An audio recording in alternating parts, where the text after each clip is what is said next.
that Marcus said that I had thought about this before and had an epiphany. I just kind of want y'all to tell me your thoughts on it. So, when we say that saying, you treat others the way you want to be treated, I know we're speaking from a place of like, being kind and nice. But what if you are a person that don't even treat yourself nice, right? So, in that regard, you are treating people the way that you, I guess, expect to be treated in that regard. Because I Yeah, I think see that's what you're saying. a lot what's happening too is that people are treating people the way that they feel that they're being treated. And so it's this negative cycle of just, again, like what we were talking about, just like that lack of empathy. Maybe they felt like nobody ever spoke, life into them, or so that's what they know. And so now they are emulating that same, or, exhibiting that same kind of behavior. Does that make Yeah, sense? yeah. I'm kind of conflicted with that because I understand exactly what you're saying. Um, they personal experience forces them to feel bad about themselves, so they treat other people bad. It's kind of like bleeding all over people. Right. The thing I'm conflicted about though is they personal experience of feeling treated bad because hold on, come back to me because I gotta put it together how because I won't be able to translate You it say, because I know what I'm trying to say, but it's not start again. Let me help you. okay. So they may not have been treated badly, but the way they perceive the treatment based off their self esteem to them feels as if they are being treated badly. So they treat others badly based off of believing that they're treated badly, which never initially occurred. Hmm. Mm, But the perception is that they were treated badly. So their negative perception created a negative outlook, and then it projected itself from there based off the initial thing that actually did not happen And so then it reinforces their initial thought of being treated of negatively. being treated badly. So they're treating others how they were treated based off of that initial thing. Hmm. mm. It's like some chicken and the egg type of stuff. So you can't really, you know what I'm saying, get to the You create it yourself, and it reinforces that thought. You move in a way that, yeah, I get it. That you're operating in a way that you perceive is already happening, and then it becomes a self-fulfilling prophecy. prophecy. Yeah. Yeah. Hmm. I guess. We had other things. Well, this is totally off topic. Anybody else wanted to contribute to that? You know, What like what meat and potatoes at the beginning, because sometimes when we start the opposite way, we never get to the meat and potatoes. So I just decided to do the reversal. so one more thought on that. If you so say you choose to interpret all negative interactions as positive interactions, or you that you can glean something from each time, no matter what's occurring, like okay, I can pull this out of. Do you then from that perception create positive interactions with other people based off you taking the negative, finding a positive in it, and then pushing forward positive, so when it comes back around it'll be more positive? Do you think that that's a thing?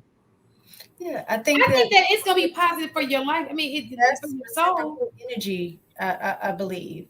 So yeah, definitely. Because if you're viewing things positive, like I don't necessarily know too many situations that you're in with the opposite mindset. So if you're always in a negative situation, you always have a positive mindset. Or if you're always in a positive situation, you always have a negative mindset. I don't think I've ever seen that happen. Typically, if you're in a negative situation, a lot of times it impacts your thinking, which makes your thinking negative, and vice versa. But I do think if you're in a negative situation, but you are physically put in a positive situation, that adjusts or helps change your mindset. Therefore, you can create a different environment that becomes more positive. You know what? That's kind of like, but let's think about it in relationships, right? Because people, I think that a lot of people do this nowadays. They had a bad experience, right? And so now they feel like everybody is gonna do the same thing. So they like go in, guard in their heart, or not want to be vulnerable in a relationship. And so it's just like and it's all because one person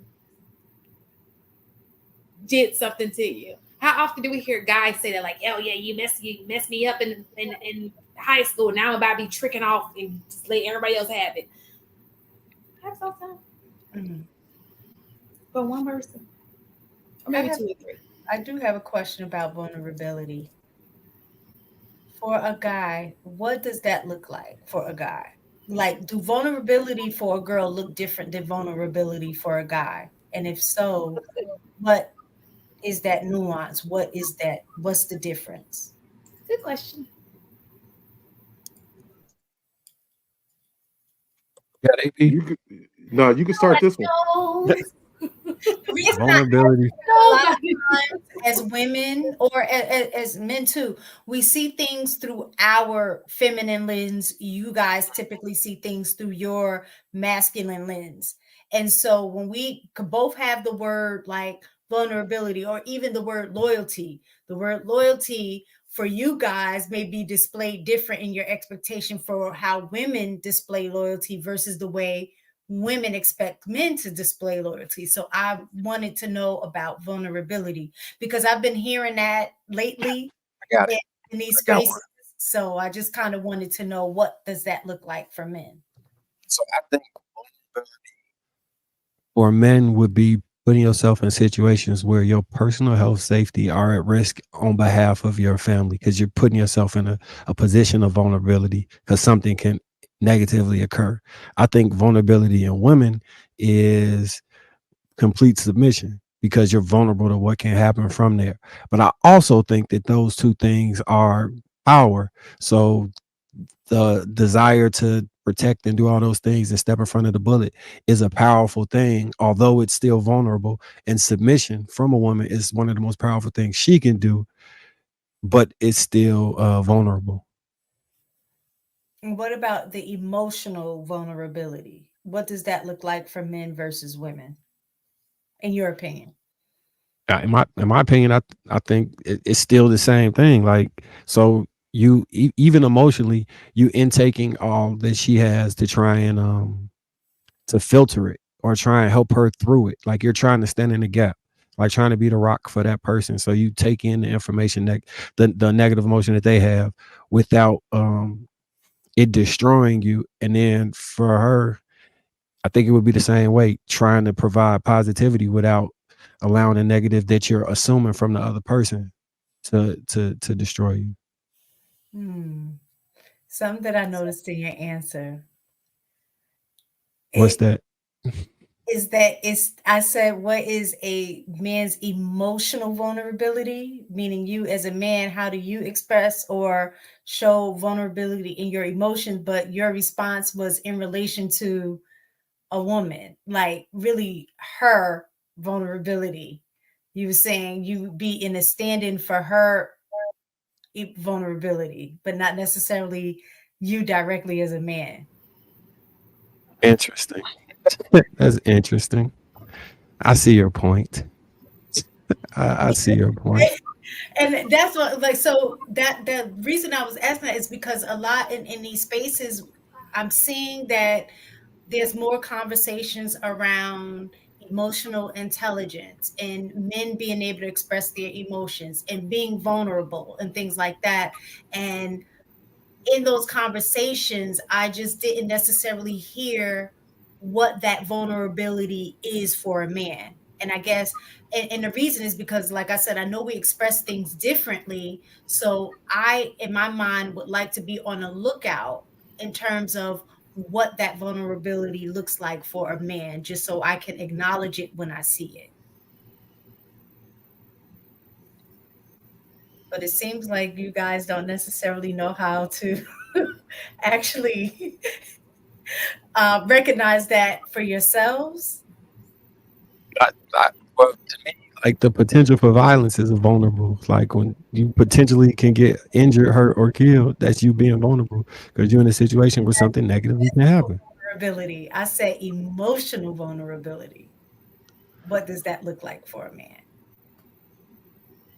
Love.